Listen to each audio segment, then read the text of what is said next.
Welcome to Sunday School. Bang, bang. It is currently September 15th. Am I correct? It's a Wednesday. I believe, yeah. September 15th. I got it right. Yeah. Nice. That was without looking at the phone, which was right there. Yeah, nice. Yeah, we are recording this on Wednesday night, right before the Week 2 Thursday Night Football game. Yeah, we released an episode last week, Week 1.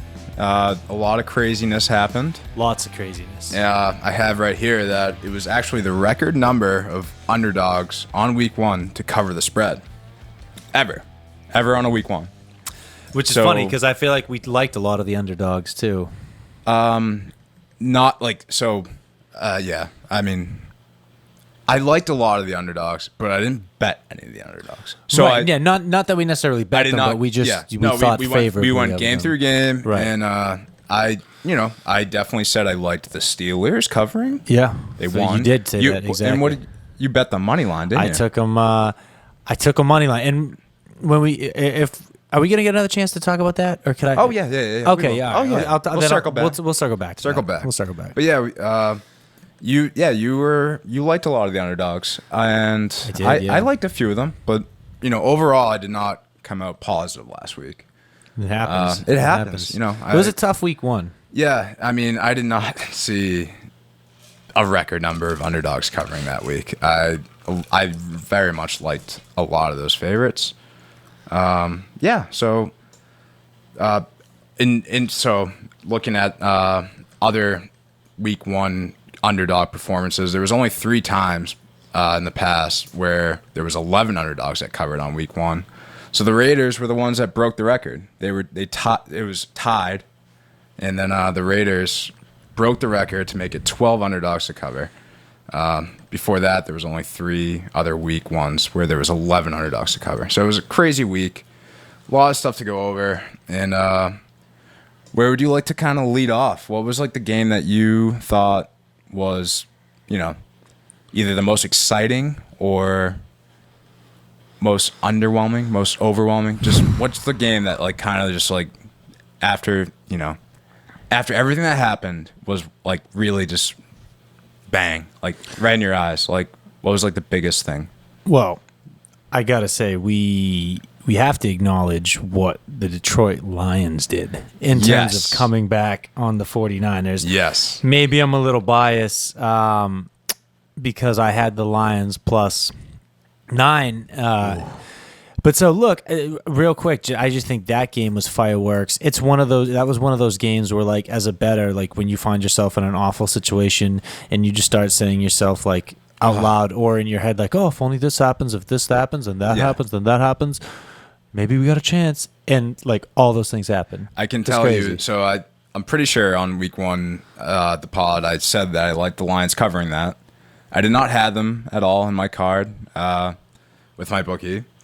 And so I was not emotionally invested in that game. And I just have to say, like, I mean, that is like one of those times if I had San Fran minus 8. Oh, my God. I would have no. Let me rephrase that. If I had Detroit plus 8 or plus 9 when it was 38-10, I would have already been like going through the 4 o'clock game saying, all right, new parlay, new parlay. And like this game, I just got roasted. Yeah. Like that's how that game was. Like from what I saw, I had to work on Sunday, which was horrible, which is.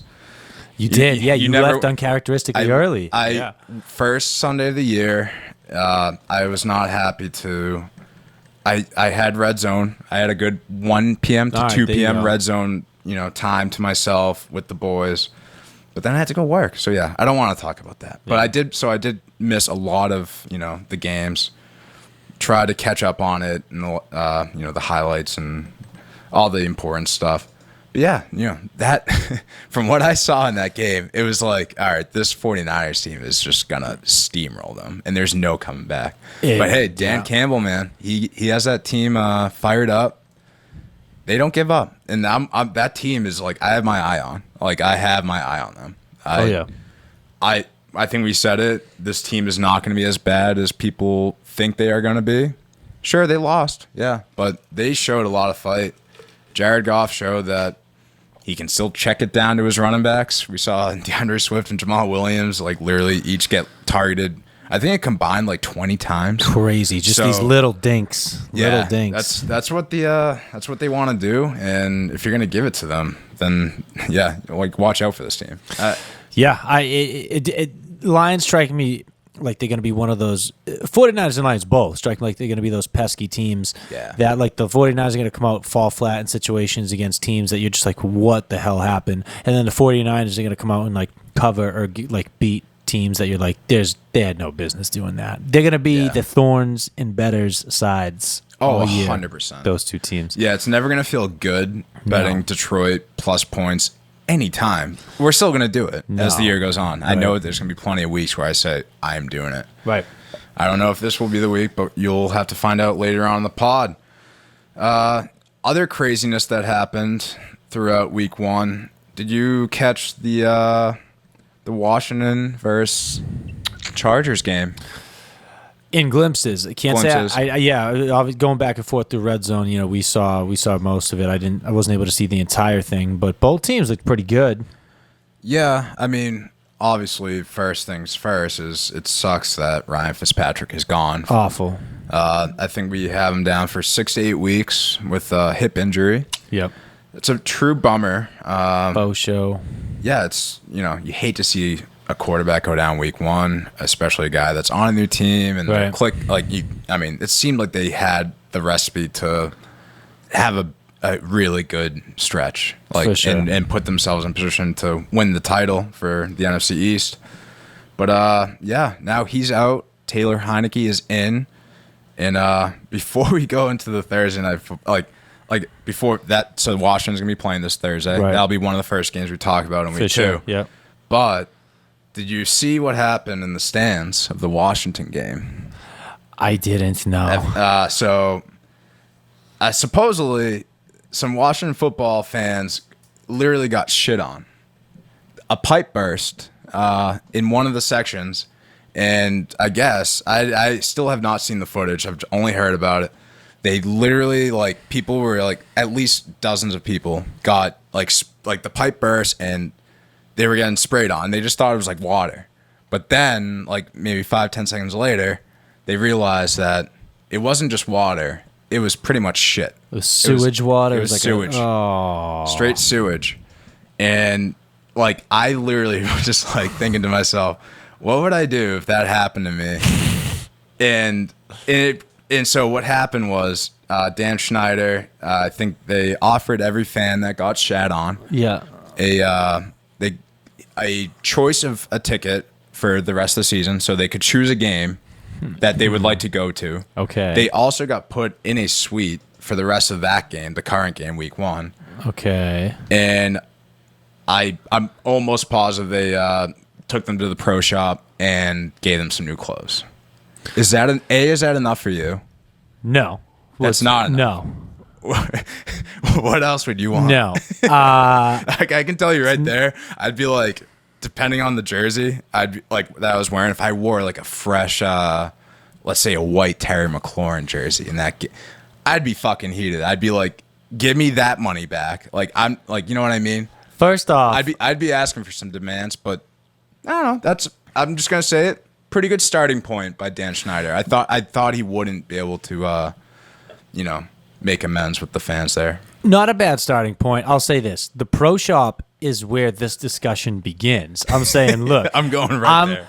We're not having a conversation till A, you take me to the pro shop and I go pick out whatever the hell I want. No price limit. Yeah. And then I come back and you escort me to some private suite with a shower and I take a nice hot shower. The shower is and then I get to put on part. my new comfy clothes. Okay, and then we can start talking about how you're going to make this up to me. Yeah. And now that starting point is I don't want one game that I choose. What? One game that I can choose? What are Washington football tickets going for? That's true. Yeah. Maybe $75 to $100 for a ticket. Maybe $150. I wonder what. You got to give me a little more than that. I wonder where the tickets would be. That's a good point. I mean, I got to know where the tickets are. If you're telling me, oh yeah, any game of your choice, and then you'll be in the 300s. No.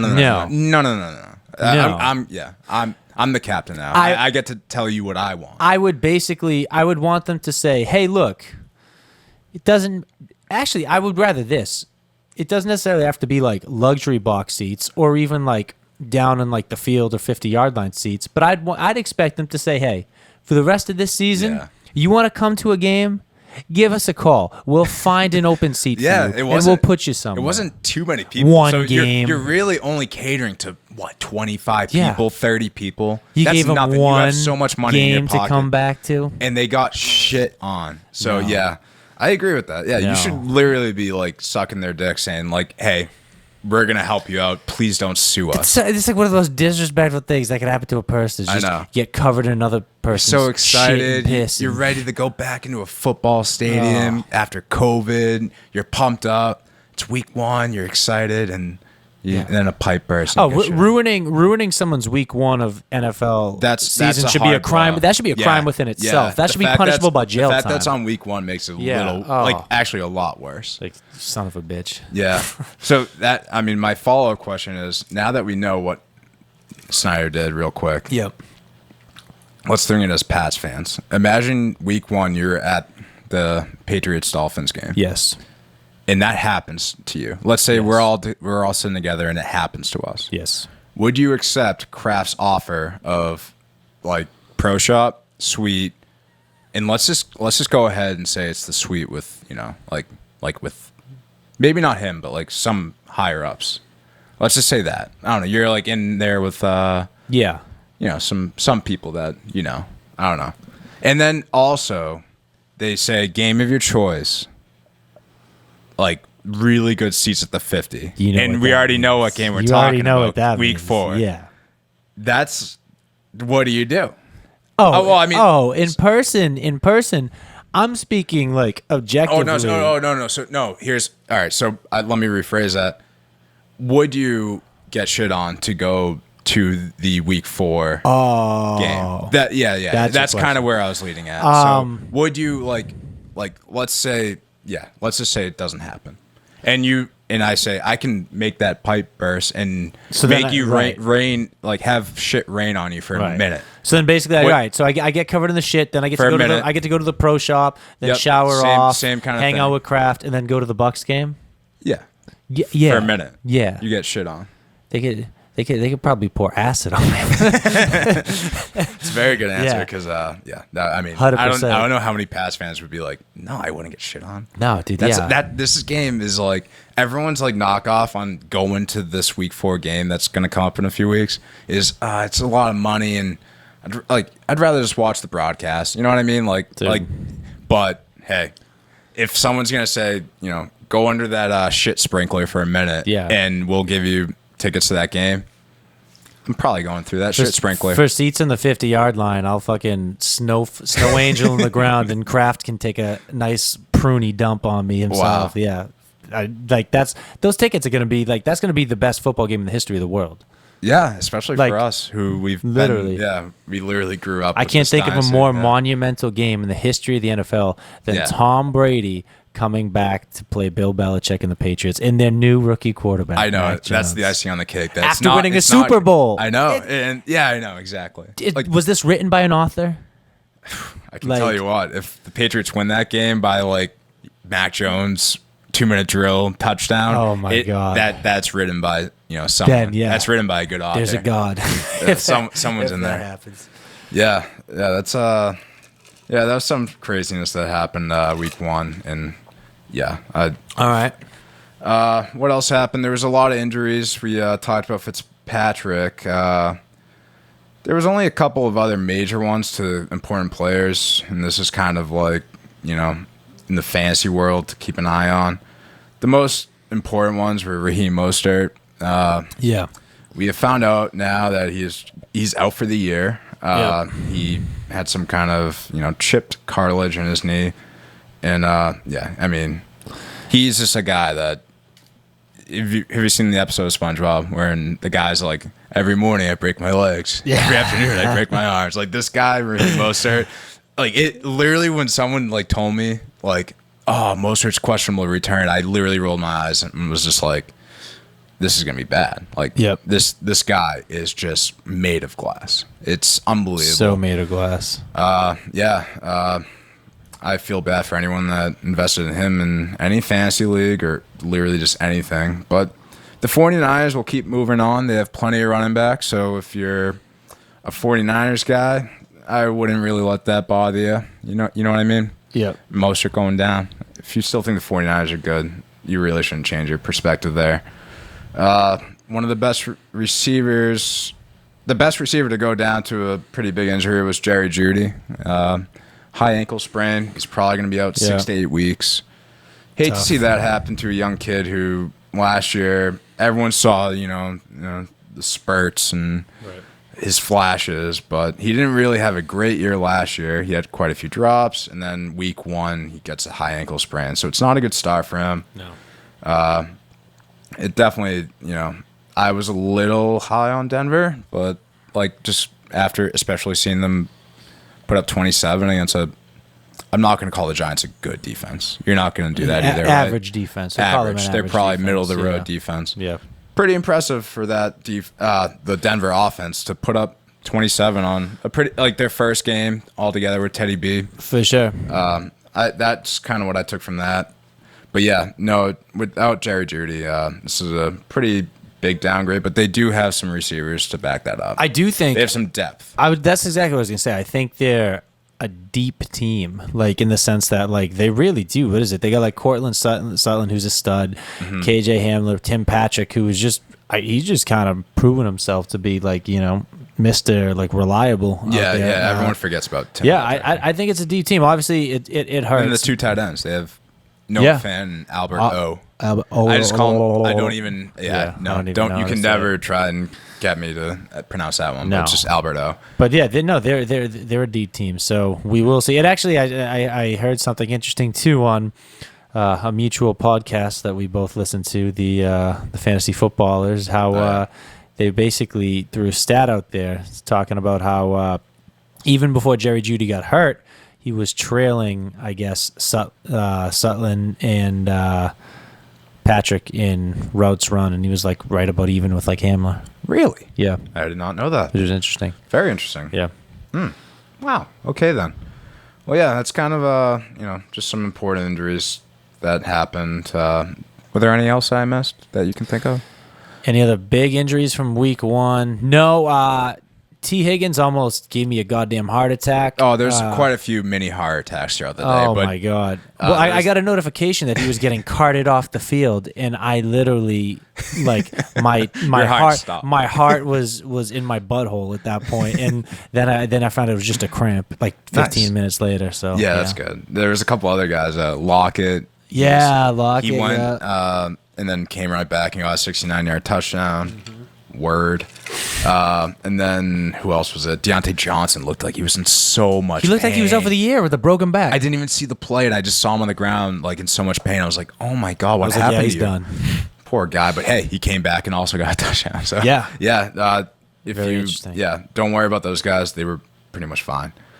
Were there any lessons learned from you after week 1?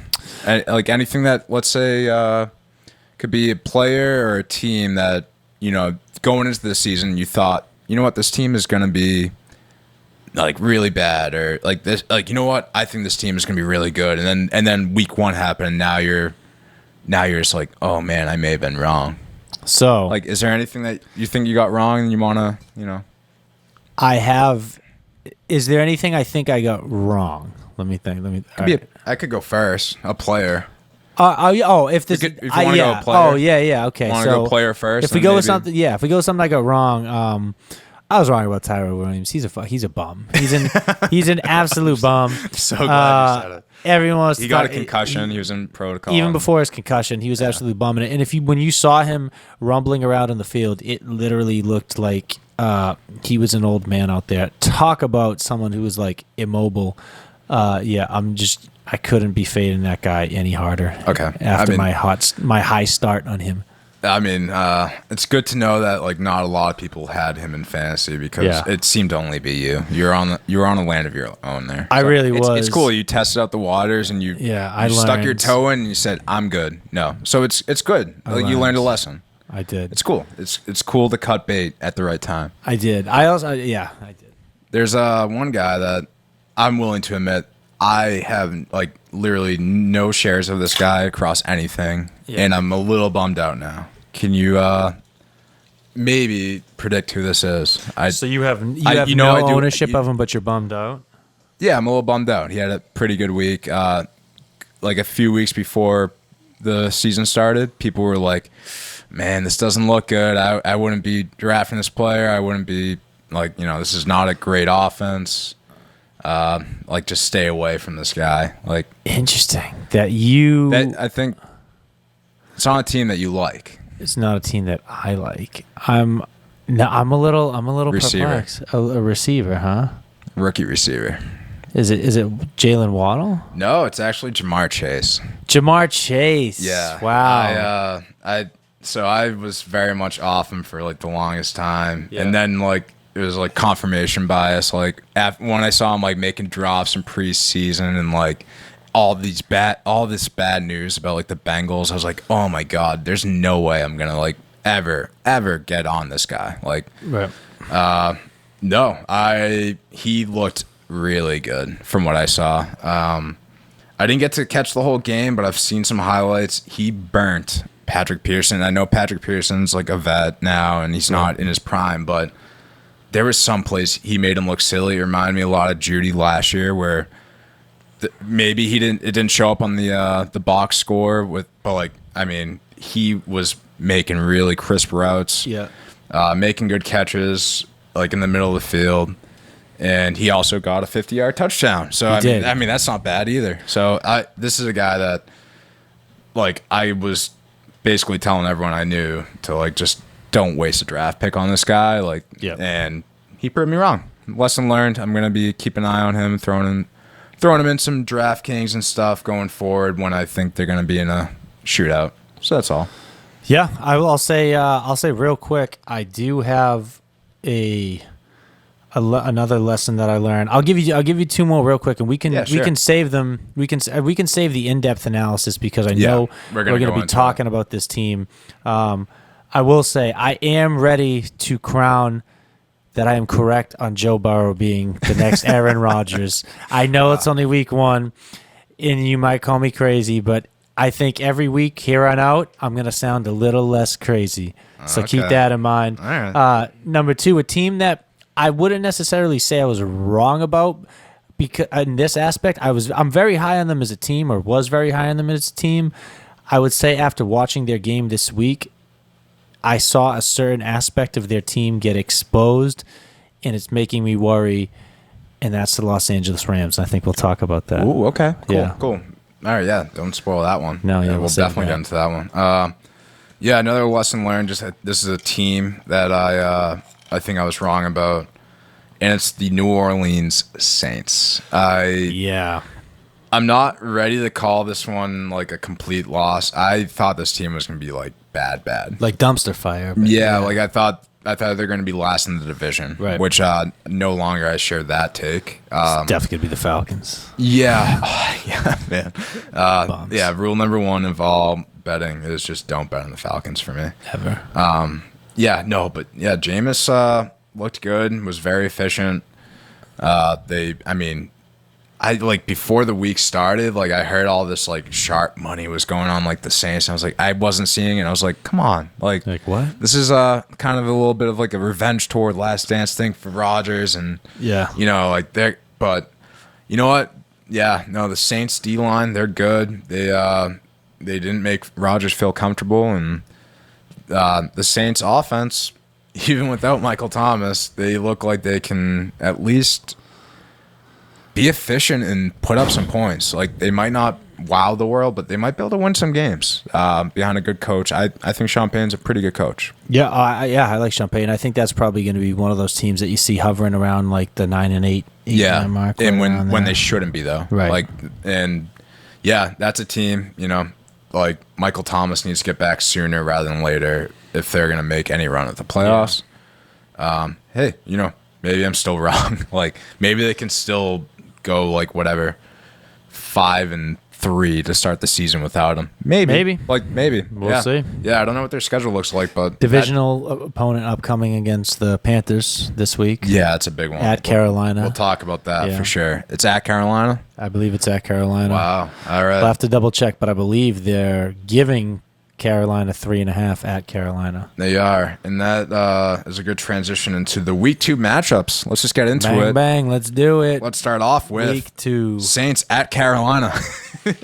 Why not? Yeah, why not? It was actually one of the, it's a 1:00 game, so let's just do it. Yeah, let's do it. Yeah. So the Saints, they're 1-0 at Carolina. 1-0. Carolina was I guess you could call it a tale of two halves. Right. They were dominating the Jets, but then Zach Wilson started figuring it out, and the defense kind of got exposed a little bit towards the end. And then the Saints, they absolutely steamrolled.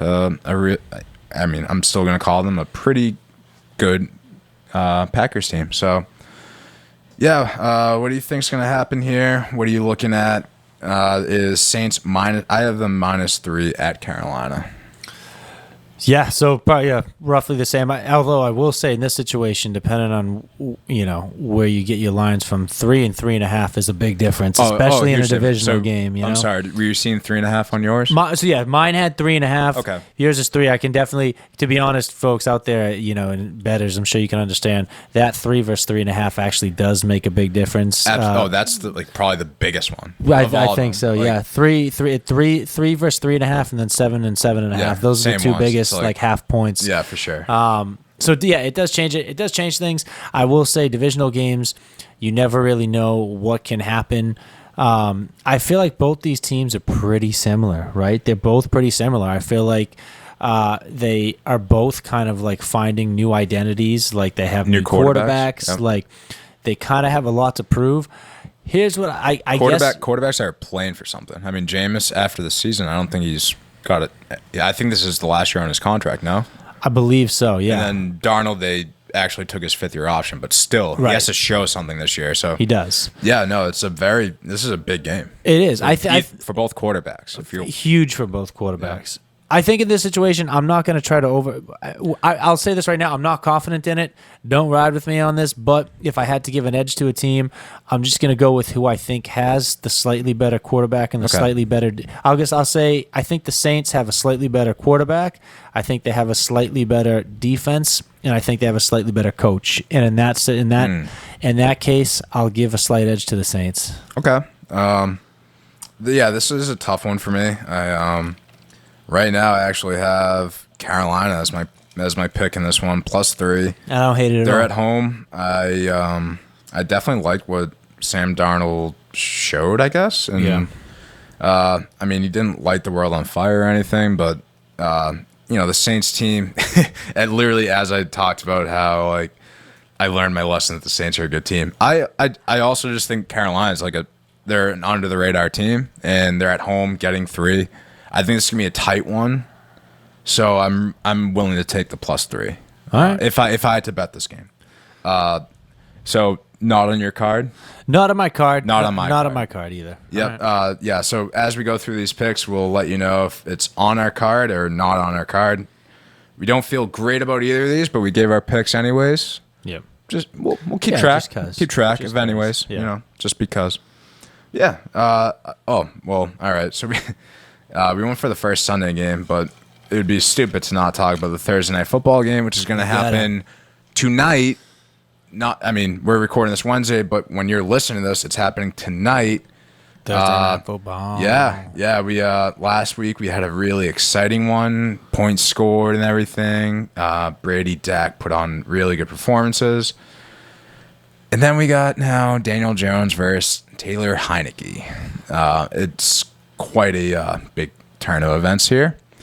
The over-under is set at 40.5, so Vegas is projecting a very low-scoring game. Yeah. And I tend to agree with that. The spread is Giants +3 at Washington. So what are you feeling for this game, Jay? So this is actually a game I do have on my card. Ooh, I do not have it on mine. So, but I do have a somewhat strong stance, and I already have some. Yeah, you go first. So I think we're going to be on the same page with this one. I think we've been on the same page about both of these two teams for the last few weeks. And that's I'm going to go with the Washington football team here, -3. I think they'll present some of the same challenges that a team like Denver did last week. I think they'll have a good defense, a good rushing attack. And I think that, believe it or not, I think Taylor Heinecke will be a better game manager, better quarterback than people may be preparing or giving him credit for. And obviously, we just continue to see that not only is Daniel Jones not the dude, but when faced with a good defense, I mean, average is like his ceiling. So Giants just seem to be going in the wrong direction. Per usual, important divisional game here for the Washington football team. I like them to go into the Meadowlands and No. I think it's at home. Is it at home? Oh yeah, it's at home. Oh, I thought. Oh, Definitely yeah. at home. Then double down what I just said. Yeah. Oh wow, Yeah, you didn't even know. No, I thought it was in. New York. No, holy shit. I mean, I could be wrong. I'm guaranteeing that it's at Washington. But I'll tell you what, so I already had Washington -3 in a parlay with, some baseball teams. Just how I do it. Yeah. And just because and so one game hit yesterday, and then whatever. But anyways, Washington -3. I was gonna try and limit my card to just 6 teams. I think I'm adding them. I'm adding Washington -3 to my card. I like that. And you pretty much just nailed it on the head.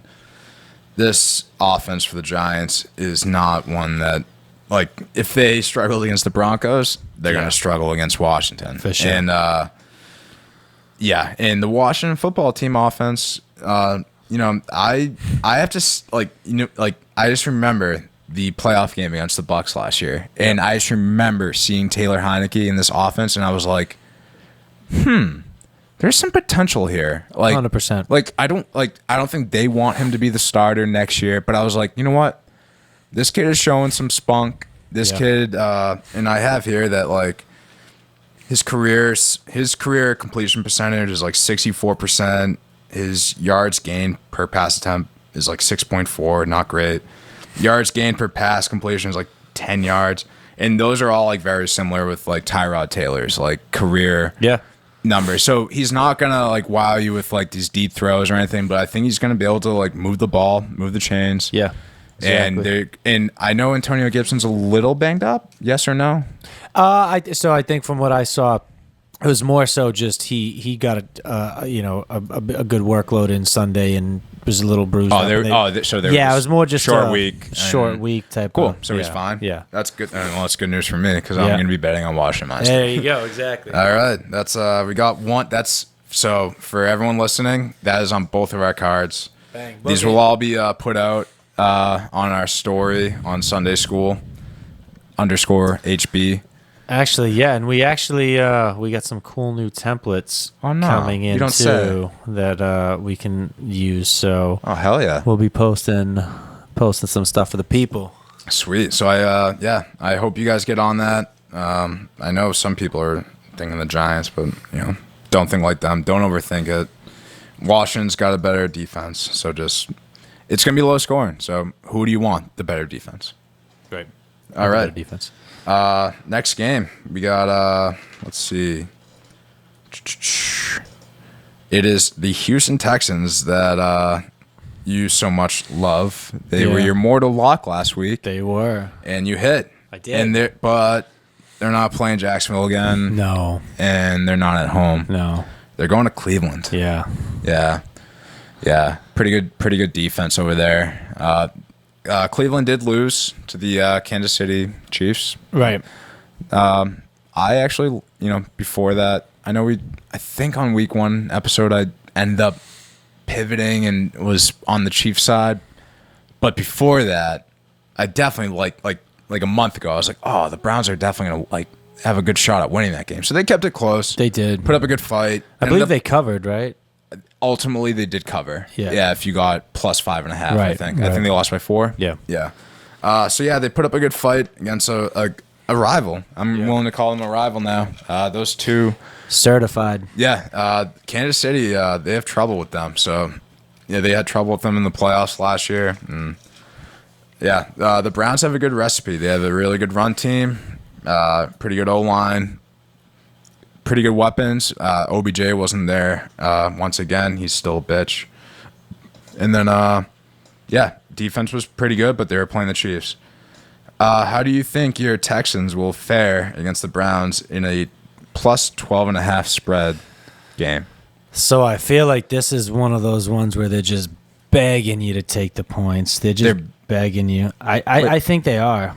Really? Wait, I think Vegas wants you to take the points. Take the Texans? Yeah. And the points? I think they do. I mean, jeez. I think that's what Vegas that's wants. what Vegas I think Vegas wants to see a team that just won, that's 1-0. Okay. That, like, you know, I think they're hoping a lot of people look and say a team that's 1-0 getting 12.5 points that just put up 40 points against a team that's 0-1. What's going on here? Like, in Good reality, point. I think some people who might not pay attention enough might be like, oh, you know what? The Texans could definitely cover that. Exactly. They're coming off a win. That's a lot of points. Tyrod's, he's been there, done that. But it's not on my card, and I'm kind of second guessing myself for it not being on my card because it's one of those bets that it seems blatantly obvious and easy to me, and because of how blatantly obvious and easy to me it is, that it's making me second guess myself. Yeah. But if I'm not doing that, then it's clearly the Browns minus 12.5. But I don't know. You tell me. I will tell you, and I'll keep it short and sweet. It's so. Yeah, I mean, it's right there. Cleveland minus 12.5 on my card. Easy. And I wrote, here's a note. This is Wednesday. I would feel confident at this at Cleveland minus 14. I totally see it going that way as the week progresses. So if you are listening to this on Thursday, I would highly recommend getting this one in before Friday night. I totally see this one Sunday being around 13.5 and then maybe possibly even 14. Like I mean, I've already seen some spreads change since like last night. So this is something that we're gonna have to, like, if you hear us talking about a spread and and then it changes, you're gonna have to readjust a little bit. But I'm trying to warn you now. Like, I think it's gonna go in the minus 14 direction. If it ends up being like minus 14.5, which I don't think that will happen, then I'm a little like, all right, this is the value's not there. But 12.5, hell yeah. 13, winning by 13, 14. I think they're going to win by 27. And also on my card is Nicholas Chubb over 88.5 rushing yards. That one I have for 2 units. I mean that's just stupid. Can I tell you what one of my fears is with that? That Baker comes out and throws all over them, and by the third quarter they're using Kareem Hunt. I know. All right. Last year they definitely used Kareem Hunt more in the second half, but I don't know, man. They want to run the ball.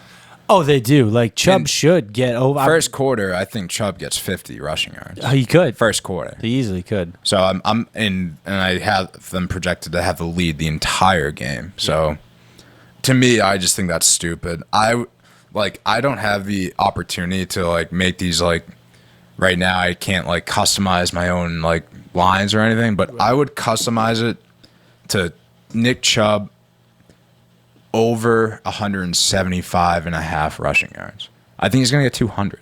All right, interesting. Over but I don't even know what those odds were. But I'm just saying, I think he's gonna have a crazy day. It's just gonna be silly Willy. All right. So yeah, but yeah, don't play it too silly. Just take the over under that Vegas gives you or whatever your site gives you.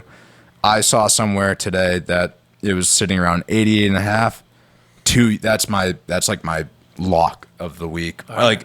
But that's not my my mortal lock. Mortal lock should always be a team, right? Right. Yeah, and a spread. Yeah, sure.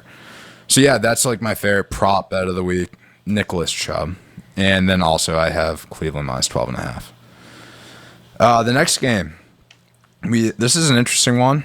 one of your teams, Cincinnati Bengals, plus 2.5. I know you're a little excited to hype up your mans here, and they're going to be going into Soldier Field, though. They're coming off a pretty humiliating loss, and some might think, hey, if this doesn't, this is a Dalton quote unquote revenge game. Is it? I don't think they had bad blood at the end. But anyways, he does face the Bengals for his first time. You know he's going to start. Yeah. But could things go badly and they throw in Fields in the second half? Do you see that happening? Is that a possibility? I think that this Bengals team gets overlooked. And I think they're a lot better than people give them credit for. And I think that the Chicago team is a complete dumpster fire. They have one positive. Really? I think they have one positive. It's the guy on the bench. And that's the guy on the bench potentially, but I think it's David Montgomery. I think he's their shining spot. Okay. I think right now with Andy Dalton, I don't know. I don't know. I don't see it. They just seem to make foolish mistakes. I agree with that.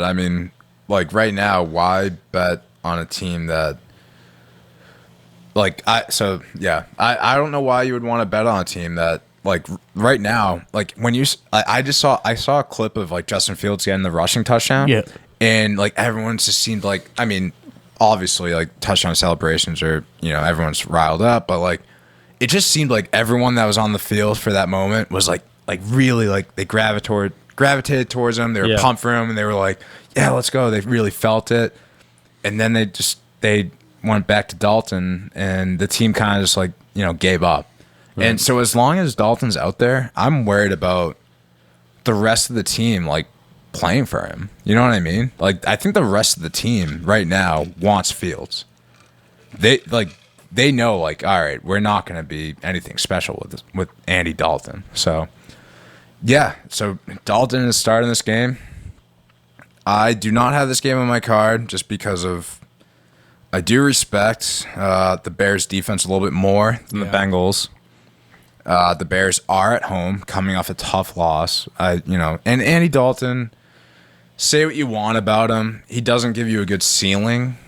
He doesn't, he can't light the world on fire anymore, but he could game manage to a win. Yeah. You know what I mean? For sure. So this is a game that I do not have this on my card, but I do have checked off that I would take Cincy plus 2.5 if I had to. I like that as well. I don't like it too much to have it on my card, but I would probably take Cincy plus 2.5 as well. And in my book, Cincy was plus 3. Yeah, and I think that's again a big difference. Yeah, I think that's a big difference, and I think that could very well end in a push, worse. So I would do that too. Cool. Next game we have the Vegas Raiders at Pittsburgh Steelers. The Las Vegas Raiders are plus 5.5 in this one. They are coming off a ridiculous game on Monday Night Football. When it talks about excitement, that one blew the doors literally off everyone's, their households. Literally, that was nuts. Very nuts. What was going? Luckily for me, I did have the Raiders plus 3.5. I remember telling myself right before the game started, just do the money line. Just do it. Yeah. But then I was like, I don't want to sweat this one. But yeah, what a crazy overtime with the Brian Edwards. I don't know why I said Braylon. Idiot. Brian Edwards down at the 1 or whatever. Then he throws a pick, and then the fumble by Lamar. Just absolute chaos. I'm glad they didn't tie. That would have sucked. Did you hear Russell Wilson on the Peyton and Eli thing? Did you actually? So Peyton and Eli, they're now on this. Whatever, they do this Monday night broadcast. Yeah, it's on ESPN too. Yep, and I actually saw it, and I was like, I don't want to listen to that. But you know what? Honestly, I probably will start listening to it. It wasn't bad? No, so I saw some clips, and I first off, I think ESPN is genius for doing this. Literally the entire night, they just brought in NFL stars just to come in as guests, and like what a fucking awesome job for Peyton and Eli. That they're doing the job out of their basements in their own home. They don't have to go anywhere. And they literally like made this like studio in Peyton Manning's basement. It looks like he's at ESPN like studios, but he's not. Absolutely crazy. They must have paid millions of dollars to like, just make that happen. Wow. Yeah, no, like I thought that was cool. Like look out for that on Monday Night Football. I didn't watch it, the Peyton and Eli thing, but I think that could be fun to watch going forward. Especially if it's like a Monday Night Football game that you're like, not a great matchup. Might as well listen to these funny guys. Right. And that's another thing. I hate to admit it as a Patriots fan, but those guys are funny. Would you disagree? I like Peyton more than Eli. You don't think Eli's funny? Yeah, not really. Really? He's had some good SNL skits. I can't say I hate his I've guts studied up on him too much. Oh no, you have to watch him SNL. I think Eli Peyton's skit. kind of funny. Yeah, no, they both are. All right. I could be wrong in that, and we're all entitled to our opinions. But yeah, anyways, so back to the Monday Night, the Raiders. They shocked some of the world by beating the Ravens, and this is a team that kind of a lesson learned for me. Now that I'm looking at it, I thought this team was going to be pretty bad. Fourth in the division, still could be. But yeah, no, they had an impressive week one showing at their home turf. But now they have to go on the road to Heinz Field. And Pittsburgh is coming off a pretty good win against the Buffalo Bills team that was in the AFC Championship last year. They are. So what do you kind of feel for this game? Like, how is this kind of one? It's 5.5 points. Yeah, I mean, I really don't know. The Raiders are one of those teams where I can't have confidence in them to suck when I need them to suck and think they're bad, and they can't win when I have confidence in them to win and think they're good. And I'm just going to not overcomplicate it. I'm going to go with the Steelers. I think their offense bounces back. The Raiders' defense is nowhere near what the Bills was. I think it's going to be a breath of fresh air for them. They're at home. And I think that defense is going to be way too much for Derek Carr.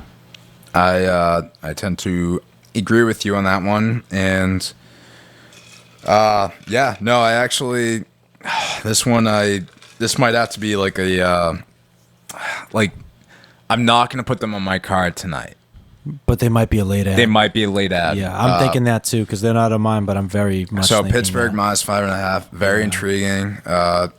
If the Raiders lose that game, and hypothetically, let's say the Raiders don't make a second half comeback and they lose by 13. Yeah, I totally see the spread being more 7.5, 8.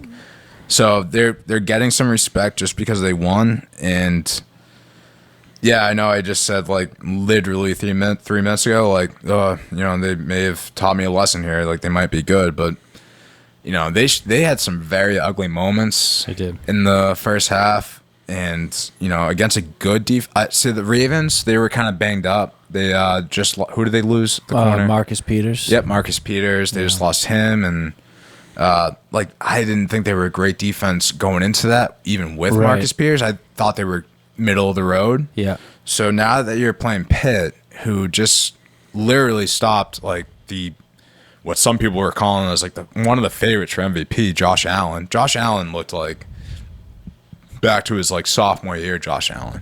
Yeah. Pretty inaccurate. We'll talk about that a little bit more, but I mean, Pittsburgh's defense, you have to give them credit for, making that win happen. So I think coming off that game, I think Pittsburgh at home is pretty much a smash to me. Yeah. But Vegas, we're pretty fresh off that game. It's Wednesday now. That was Monday night, just a couple nights ago. I gotta let this one simmer. If I had to bet, it would be Pitt. This could be on my card. Okay. This is it's teetering. It's on the fence for me. I like it. We're both on that same page. Both on the same page. Cool. We're teetering. Next game, I can promise you this one is on my card.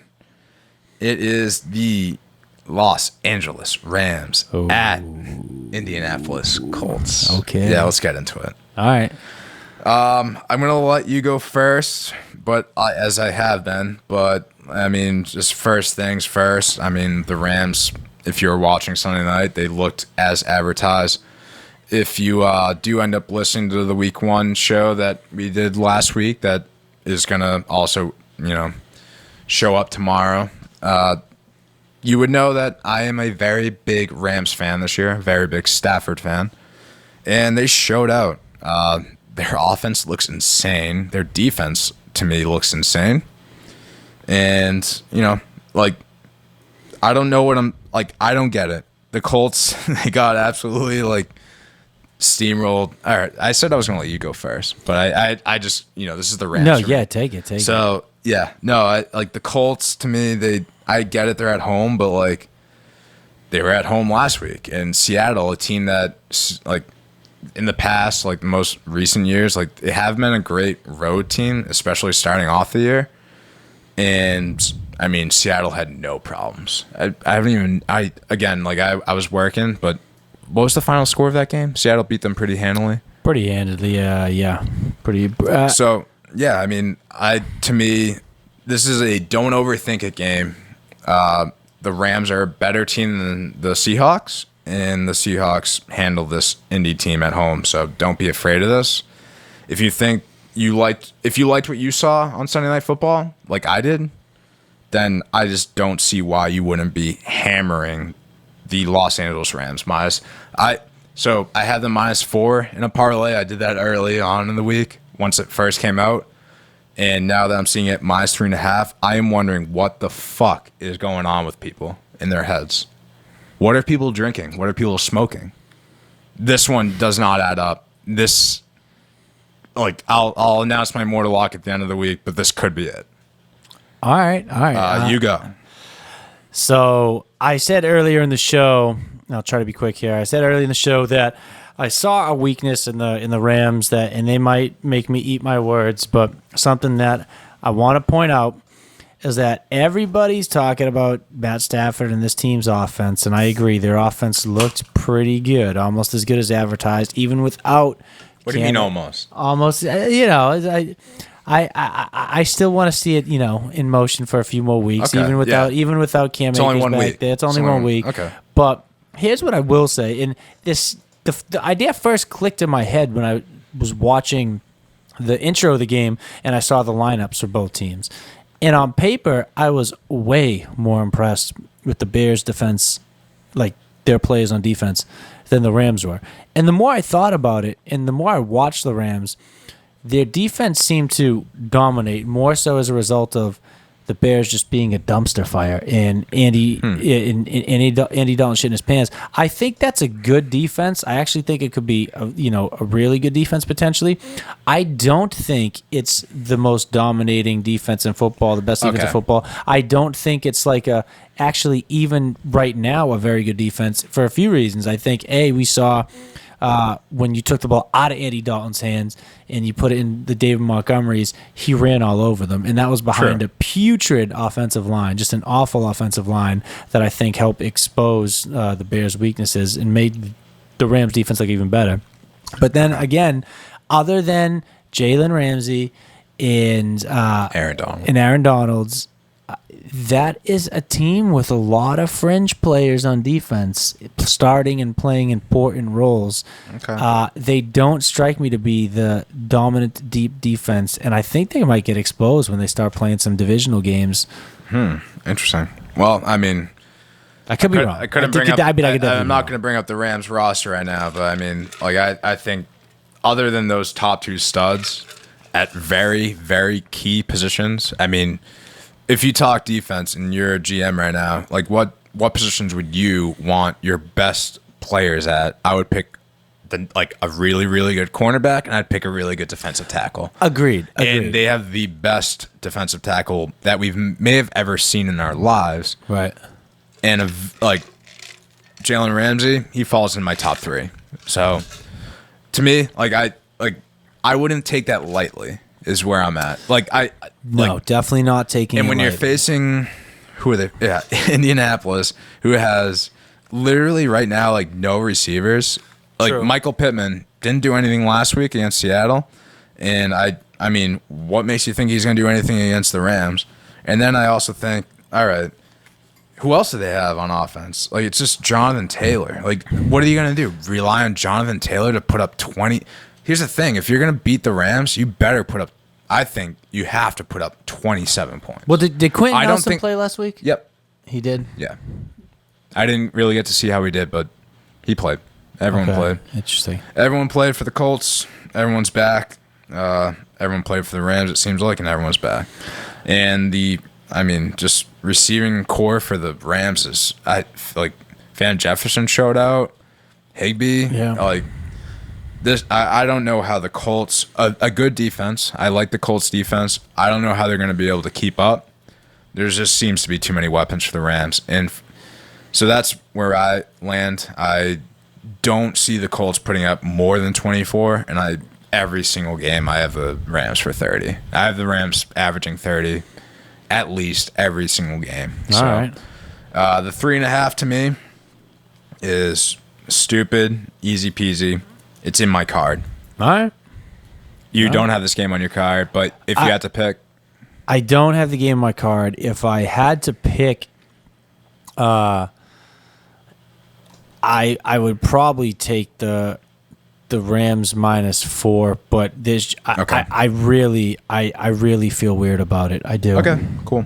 Just give yourself that little out there. Yeah, I do. In case, To be honest, I might even now that I might even take the Colts +4. I'm gonna make none of this I like this, but I could. All right, so I'll take the Colts +4. Okay, I'll give you the Colts +4 in this one.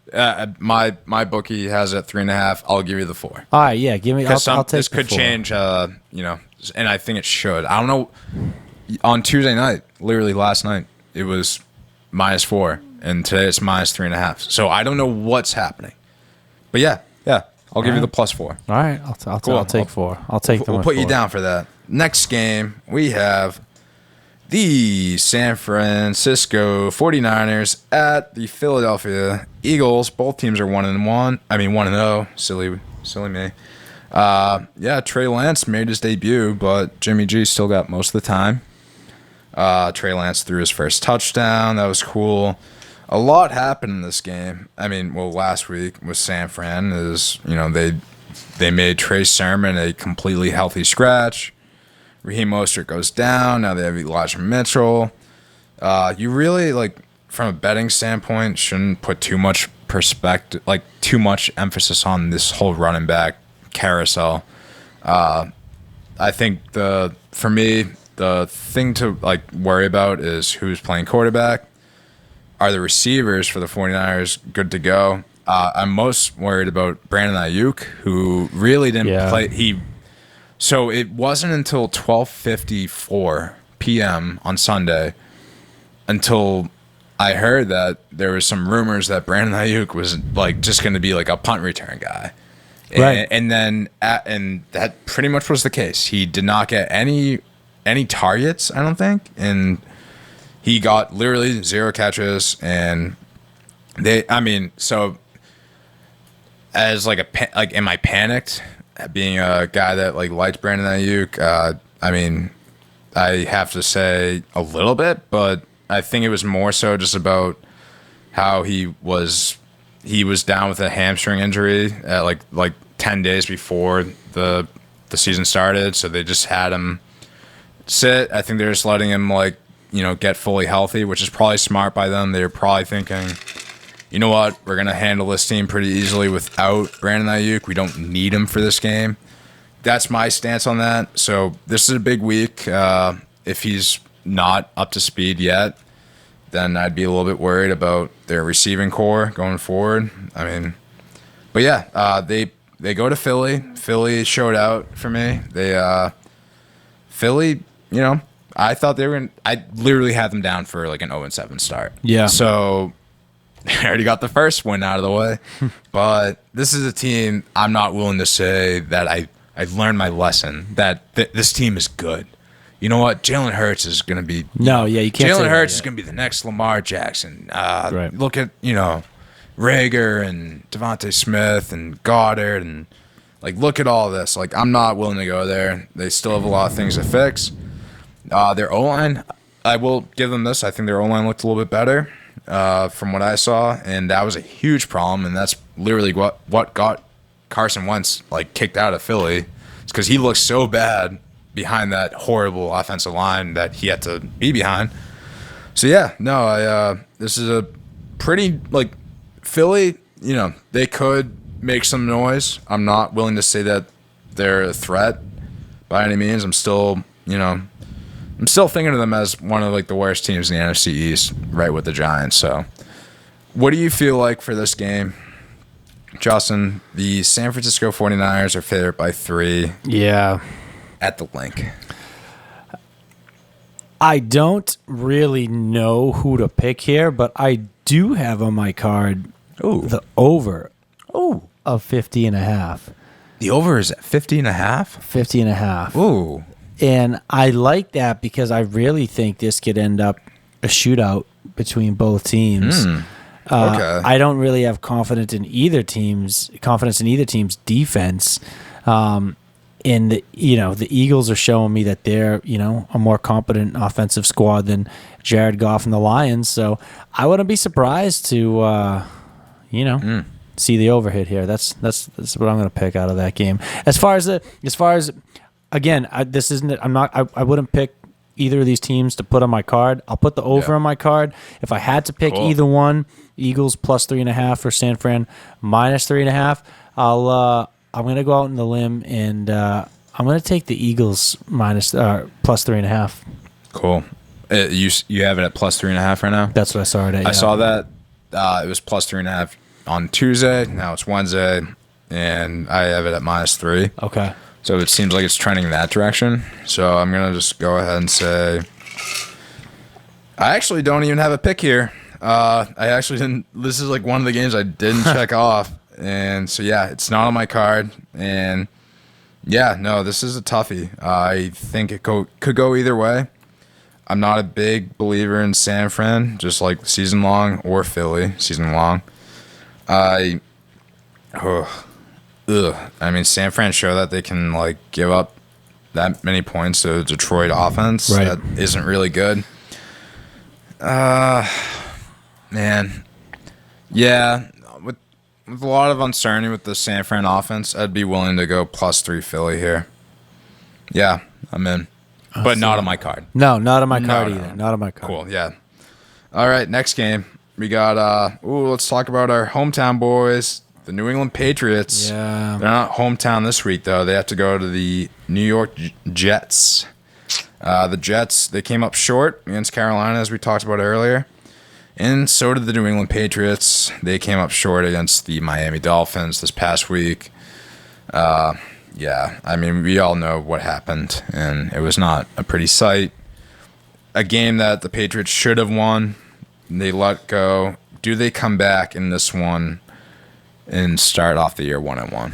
I do think so, because I think that we've seen what Bill Belichick's track record is against rookie quarterbacks. I know we have a rookie quarterback, but I think he's good. Dare I say, he might even be special of the group. But I do think Belichick in this very good, above-average Patriots defense, which we potentially think could be a top 5 defense in the NFL, I think they find a way to make Zach Wilson uncomfortable, force turnovers, and the offense settles back in. I actually think it's a huge bounce-back week for Damian Harris, which is unfortunate because I'm playing him in fantasy in our league of record. But, yeah, I'm going to go with the Patriots bouncing back here. I'm pretty confident in that. I'm very confident in the money line. 5.5 is a lot of points for a divisional game. But yeah, I'll put the Patriots money line on my card, and I think they bounce back. Nice. All right.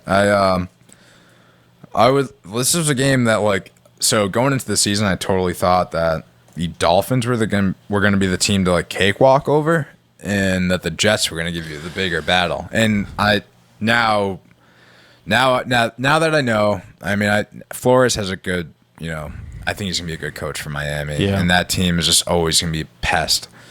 And Robert Saleh, I think that he is also going to become the next pest in the group. But this week, I totally agree with you that I think the Pats really bounced back. I think they give Mac Jones more, decision making, like at the, I think they're instead of giving him just like one play and saying like, hey, I think they're gonna like kind of give him some like opportunities to call different plays without the coaches. Like he's a smart player. He's the smartest quarterback. He's the smartest quarterback probably to come out of the draft. Yeah. Pro Football Focus, I know, like had him as the best ranked rookie quarterback in week 1, even though he lost. Yeah. So there's some good signs from Mac Jones. I just see that the Jets secondary is pretty trash, and he should be able to get one over the top to Aguilar, and maybe the tight ends get a little bit more involved. I actually think it'll be more of a passing attack, quick passes, and because I don't think they're the front seven for the Jets is actually still like somewhat solid. So Right. I think they might actually, like, I know Mac Jones actually threw for a little less than 40 pass attempts last week. I think he gets around 40 again. Interesting. And I think he's a little bit more efficient with those. So All right, I like it. I like Pats -6, not on my card. But yeah, I like it. Next one, we got the Denver Broncos -6 at Jacksonville. Jacksonville is, Jacksonville. Trevor Lawrence had a weird debut. 3 touchdowns, 3 picks. Yeah. It's kind of giving me the old Blake Bortles vibes. I could see this going really wrong. Like just like Jacksonville's offense the whole year. Like I could see this just being messy, and they might put up yards, they might put up some touchdowns and all, but at the end of the day, their defense is just so bad. And I mean, Denver last week, they kind of controlled the game against the Giants, even though the Giants did kind of hold them to a decent 3 yards per carry with both running backs. So they can control the run, and Denver wants to run. Well, I mean, all right. So now I'm talking like cross pass. Denver, they still won the game by double digits against a team that was strong against the run, and that's what they want to do. Denver's going to want to be able to run in this one, and Jacksonville cannot stop the run. So this game, I did not have it on my card. 1, 2, 3. This is my 4th team on the card. There you go. Yep. Yeah, it's confirmed. I love Denver -6. Me too. Jacksonville's just so bad. You sniped it last week. You were like, I'm taking the Texans. I'm taking them. They're underdogs. I don't care. Like, this Jacksonville team is dog shit. And here we are. And Jacksonville is still. I've heard there's a lot of problems with like people trusting each other. Yeah. Coaches kind of butting heads. People not believing in Urban Meyer. Right. I'll take the team that believes in Teddy Bridgewater, and they're just going to be able to run the ball all over this team. Yeah. Spoiler alert: this game may come back up again later in the show, but I'm gonna Broncos -6. I'm all about that. I'm not even gonna overcomplicate it. I think this is I think it's free money. If I'm wrong, then I don't know what the hell's going on, but that's free money. I'm taking it. Nice. I like it. All right, this is going to be a fun one. We have 1-0 Arizona Cardinals -3.5 now against the Minnesota Vikings. The Vikings came up short for me last week. If you weren't listening last week, I am willing to tell you that I had the Vikings as one of my picks in Survivor. I was all about them. I had Vikings -3 in one of my parlays, so that didn't work out. So it wasn't this isn't why I'm going to be picking Arizona in this one. I'm picking Arizona in this one because they looked like a Chiefs offense that you just can't stop. Yeah. And they could be that team that takes that leap on offense that can just spread it around, and there's just no way of knowing who. There's always gonna be someone open, and then if there isn't anyone open, that means Kyler Murray is gonna just run the ball and just pick up the first. I think this team is just built to put up 30+ points a game. Until in Minnesota, I mean, their defense, they were supposed to be better this year. They didn't really show that in the week one, letting Cincinnati kind of control them and let them in the game. So yeah, I'm taking Arizona here, and they are on my card. All right. -3.5. This is one to me. Don't overthink it. Better offense, and honestly, defense. I could go there and say Arizona's got a better defense. Look at Chandler Jones last week, 5 sacks. I don't think that was the Tennessee Titans offensive line letting that happen. I think that the defensive line for Arizona could cause some problems just going forward. Yeah, I mean, I'd be lying if I said it made sense to me, but that being said, I feel like you got to hammer Arizona here, and the reason why it doesn't make any sense is because I don't understand how the team that's 1-0 that looked amazing, that blew the other team out in their 50-50 game week one, is only like a 3.5 point favorite at home against a team who got beaten, looked awful, disappointed against their 50-50 team week one. Yeah, I don't know. It doesn't make any sense to me. And usually when things don't make sense to people, it's for a reason. But I like what you're saying. Don't overthink it. It's still week 2. The sports books are getting caught up. The NFL's getting caught up. Go with the Cardinals. You'd kick yourself if you didn't. Pretty rad. I like it.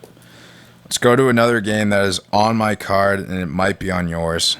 This is going to be Dallas +3 at the Los Angeles Chargers.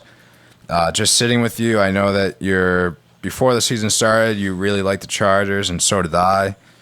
They ended up beating the Washington football team, and say what you want, like Fitzpatrick left the game, and there was a lot of just inconsistency with that offense. So did they squeak by because Fitzpatrick wasn't healthy and all that stuff, and the offense couldn't click, and they just kind of walked away with the game there? Or is this a Chargers team ready to play in front of their home stadium that can take advantage of a Dallas team that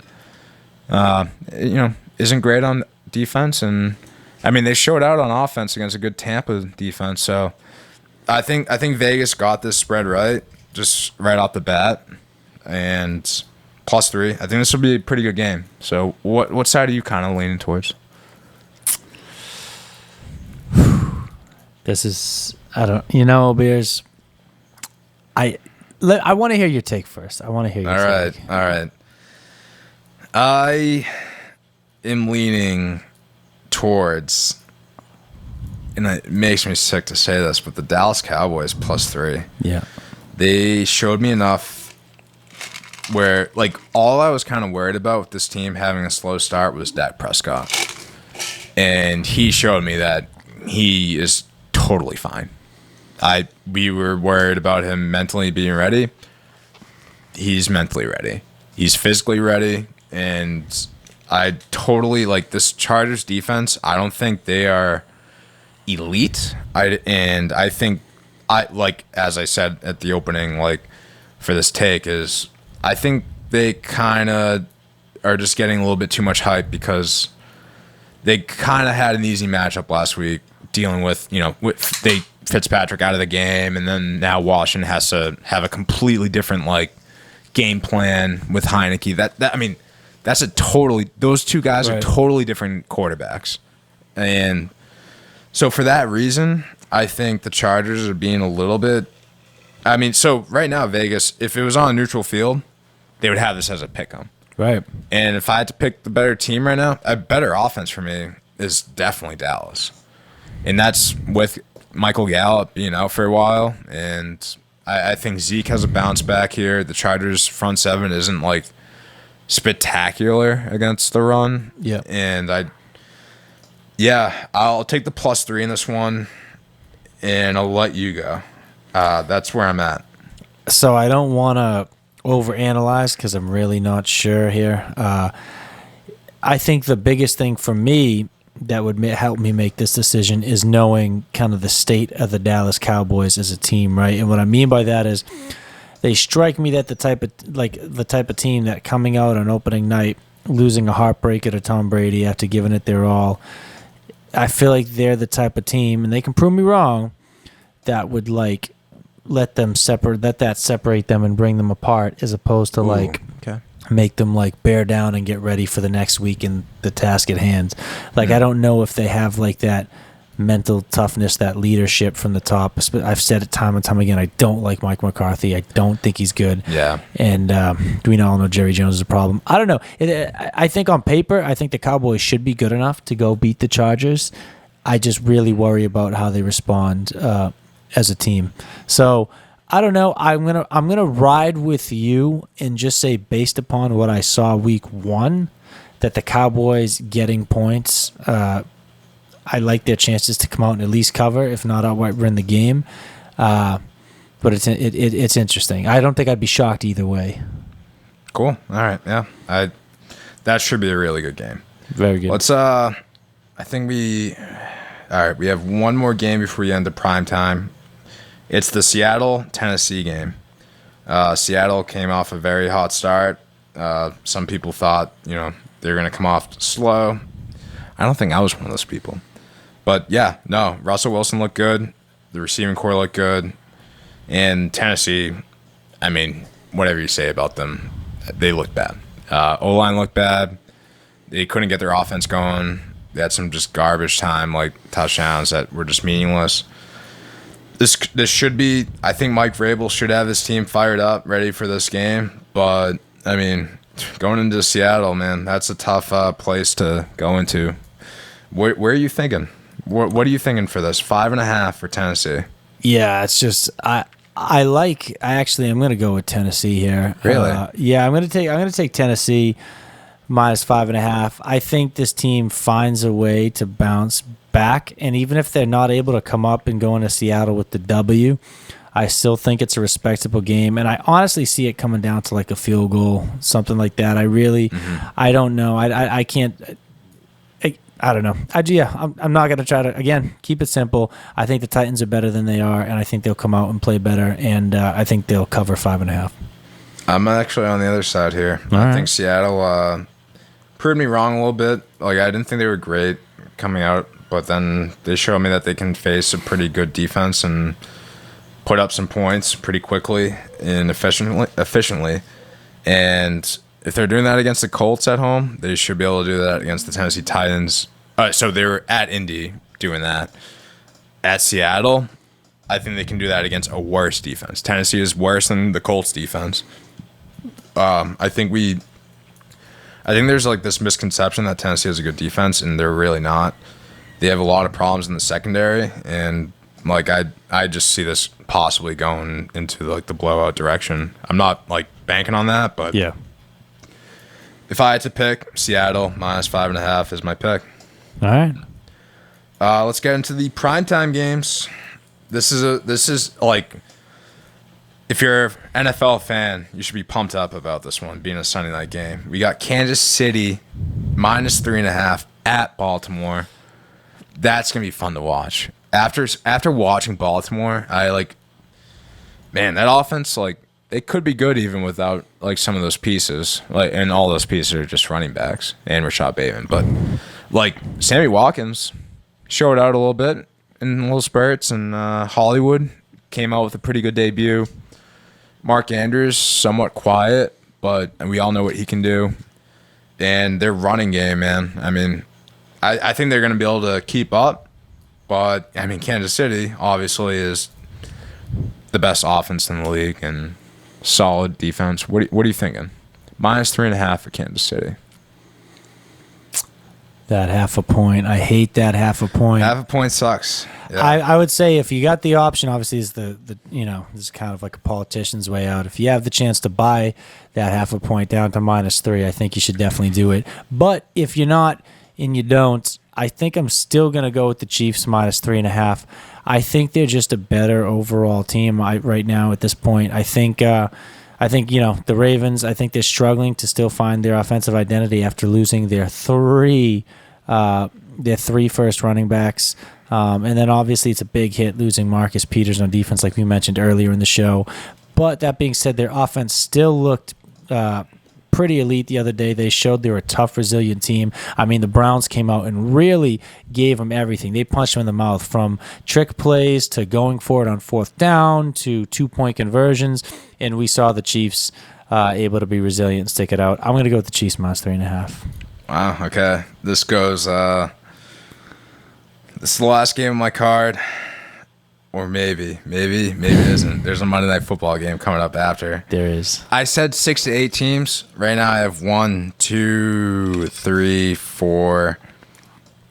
This is the 7th game of my card, so I might go 8 because I like the Monday night game, and we'll get to that after this. But Sunday night, I am definitely so I get it. All right, Baltimore is coming off a loss. They show that they can definitely choke. Lamar isn't like the greatest passer of all time. But the weakness with Kansas City is that they can't really stop the run. We saw Nick Chubb be able to run all of them last year. Last year in week 1. Last year, teams could run all over Kansas City. That's the strength of the Baltimore Ravens. I am going with Baltimore money line on my card.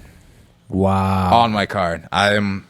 This is a bounce back game for them. It's at home, Sunday Night Football. I've seen what this stadium can be like with, the fans going nuts. This will be a sick game. This is going to be a really fun game. I think it's going to be close, but I'm willing to take the value. I think it's plus 155 on Baltimore money line. This is, Lamar Jackson, man. I saw enough from him where he can hit those throws, and I know that in previous matchups he's been able to run all over the Chiefs, and so all right. This is where I'm kind of getting a little ballsy, but I'm looking at my card and I have literally favorite. So this is my favorite money line pick of the week for an underdog. I think the Chiefs are gonna have, I think they have a tough schedule this year, and I think they're gonna lose some games on the road. This is gonna be one of them. Baltimore Ravens money line. All right. Yeah, I'm getting dangerous there. The Monday Night Football game is Detroit Lions plus 11 at the Green Bay Packers. Very interesting to see a team plus 11 going to someone that just laid a fucking egg, 38 to 3 or whatever. It's surprising yet not. Detroit Lions, they came into the season with literally what some people believed was no offense.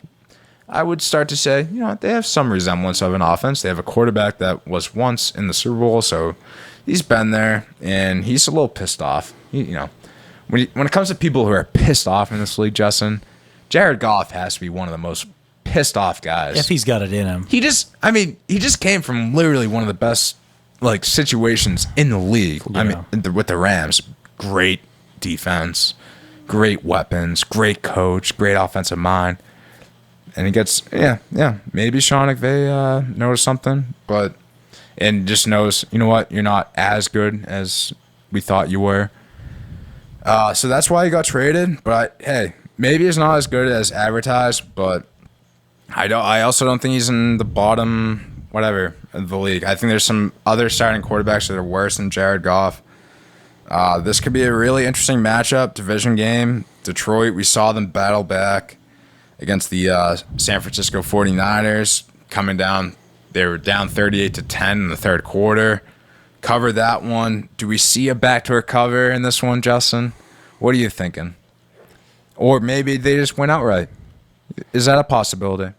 To be honest, I think anything's a possibility for this game. I think the easy thing to say is Aaron Rodgers and the Packers bounce back on prime time against a shitty divisional opponent. Mm-hmm. I think that's kind of like the easy way out. The easy explanation. I guess the easy way out. And in reality, I think I think it could wind up being a situation where the Lions actually come out with nothing to lose and everything to gain, and maybe punch the Packers a little bit in the mouth. And I think think the Packers will win the game. I don't think the Lions will win the game. But I really like the Lions getting 11 points, 11, 12, whatever that is. It's a lot of points. It's a lot of points. Yeah. It's a lot of points. It's a divisional matchup. And, again, the Packers didn't score a touchdown last week. So They didn't, yeah. I'll take the Lions. Wow. Do you think the Packers, how many points do you think they put up? I think it's going to be Just the Packers. Just the Packers? How many points do you think they put up against that pretty horrendous defense without Jeff Okuda? I still think they'll put up like 33 points, maybe. Well, so you're putting the Lions for? Yeah. Okay. 33 to maybe 24 or something. Yeah, I'm putting the Lions in like the 24 to like 28 point range. Ooh, okay, all right. Yeah. Yeah, I was like, wait, what? You're picking the Lions and then putting the Packers for 33? All right. Yeah, all right, that's cool. I can respect that. The Lions, plus 11's a lot of points.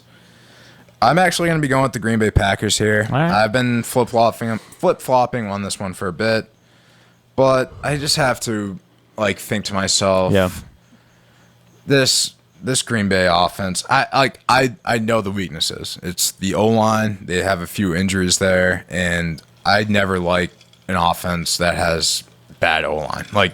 That could literally be a recipe for disaster. But Detroit has a pretty horrible defense. And they just lost their first-round pick last year, Jeff Okuda, cornerback. He's out for the year. He wasn't a huge game breaker or game player. He wasn't solid, but still, he was one of their starting corners. So you have to put that in perspective, especially when the receiver on the other team is Davante Adams. Davante Adams, in his last 8 games against Detroit, 7 touchdowns.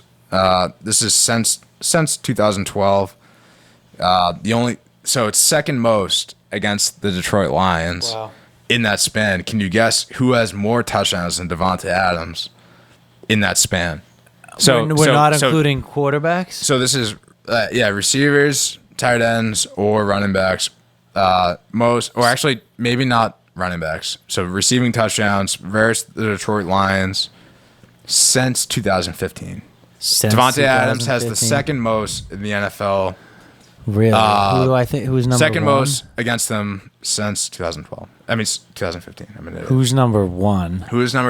So you'd have to immediately think Bears, Vikings because of division, or Packers, but probably not Packers. It's not Packers.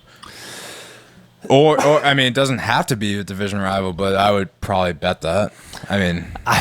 Wow, yeah, you would think it would be a division rival. I would probably since 2015 though. Since 2015. So this is a long time. Though. Yeah, that is a long time. I don't know. Kyle Rudolph. 8 touchdowns against the Detroit Lions since 2015. That was fun. That was a little fun. Very interesting. Yeah, Davante Adams owns the Detroit Lions is basically my only stance on that one. And without their top corner, I think he's going to dominate. So I am putting. I was going to make the last thing on my card the Green Bay Packers minus 11, but I'm instead now just doing Davante Adams over on receiving yards. Okay. I don't know what it is. I imagine it's less than 100. He's going to get 130. So he has ridiculous averages against the Detroit Lions. Rodgers, 22 games started against the Detroit Lions. He's 17-5. Passer rating of 106.2. 46 touchdowns to 8 picks. I love what's going on in Detroit. Don't get me wrong, but and obviously this is literally coming off the worst performance of Aaron Rodgers' life. Right. After that game, when he showed up to the press conference thing, I thought he looked like a homeless person. He looked homeless. He looked really out of whack. So this could be dangerous. He might be in a bad place. He could definitely be in a bad place. He could be in a bad place, but I'm willing to bank that he's not. He, in his career, whenever he has a really, really poor performance, he, just like Tom Brady, usually follows it up with a really good one. Yeah. That's where I'm at.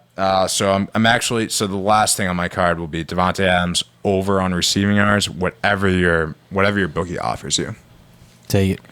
Just take it. All right. So yeah, that's kind of it for the slate this week. All right. Best for last. I know this is silly. I knew I missed one because I was like, all right, let's get through these other ones. But Atlanta plus 13 at Tampa. Can we do this one quick? Tampa. All right. Tampa. Yeah. Yeah. Just no other words. Tampa.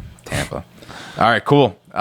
So yeah, that's the slate for you guys. I hope you guys ride us. We'll post our cards up. And last week we on Survivor picks we went 1-1. I lost in the Vikings. All right, so more to locks. Yeah. More to locks. I lost. Justin won.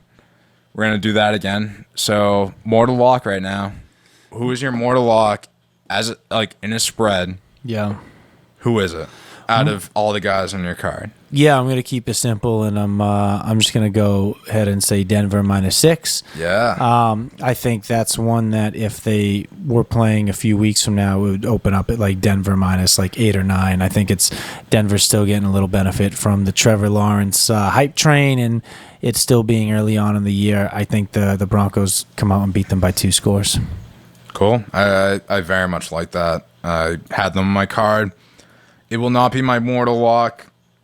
My mortal lock will have to go to. Yeah, you know it. Tell 'em. You can tell them. The Rams. Yeah, the Rams. Yeah, Rams minus 3.5. Don't overthink it. This is a better offense than the Colts, better defense than the Colts, better coaching than the Colts. Colts are coming off a tough loss. Rams are they're a wagon. Greatest show on turf. Vegas has not given them the respect that they deserve yet. At some point they will. But until then, we will keep hammering the Rams minus 3.5 whenever they face anyone that's just average. So that's my rule of thumb. Whenever the Rams are playing anyone average, like the Colts, if they're anything less than like minus whatever, then bang 6, and just hammer them. And that's my lock for the week. All right. So yeah. Whoa, Survivor. You're playing Survivor still, huh? We are. Yeah. Yeah. So who do you think you're going with? I have a different pick than the Rams because I already used them last week. So last week I had 2 entries. I put one on the Patriots, one on the Buccaneers. Both almost wound up losing. Luckily, the Buccaneers wound up winning. So I got 1 entry moving forward that I can't use the Buccaneers on. I think this week I'm going to go ahead and lock in Denver. I'm not going to stray. I'm just going to take Denver, make my way to week 2, and reevaluate. I especially seeing as how, a team like Denver, especially once they get into divisional play and some of the media parts of their schedule, there aren't too many free wins. So, yeah. Want to try to use them up early on in Survivor Pool, and I think they got a guaranteed thing.